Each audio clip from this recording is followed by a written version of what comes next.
And happening here, a huge cast of musicians will be coming to Providence very soon. The Trans Siberian Orchestra has been mixing rock with classical and the orchestra for almost 20 years now, and now they're coming back to Providence to bring one of their classic productions to the Dunk. Trans Siberian Orchestra founder Paul O'Neill joins us now with a preview. Good morning, Paul.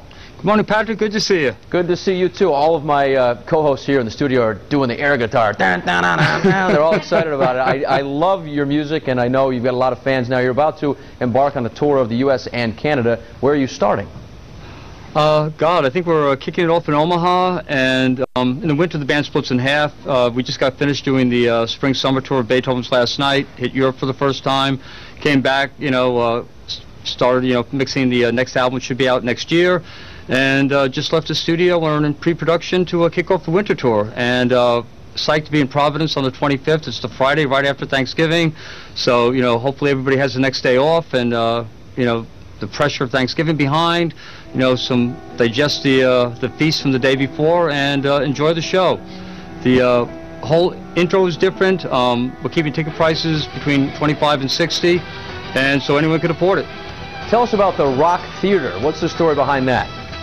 It's just basically something that seems to evolve organically, where we're basically taking the storytelling, from Broadway, adding, the production quality from, rock and roll, and, because a lot of people never afford to make it to New York City, to Broadway or London, the West End. So we're kind of designing something that can come to the cities where people for $25 to $60 can see, a theatrical production that's bigger than anything that's ever been done on Broadway or in London, and at an affordable price, and then the second half a full-on, rock production. Now, you also have a TV special running next month, which goes into the group's, background. Tell us about that.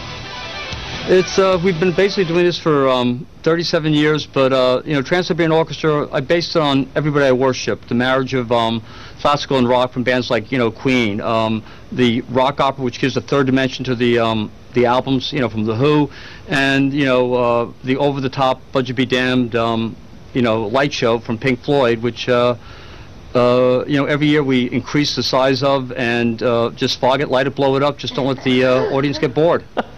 Can you guys spice up Silent Night at all? Like, make it a little bit more feisty? Again, it's, you give us something, we'll find a way to rock it up. Awesome, Paul. When's the show again in Providence? November 25th, the Friday right after Thanksgiving. So it's a perfect date. Hopefully everybody has off from work, from school.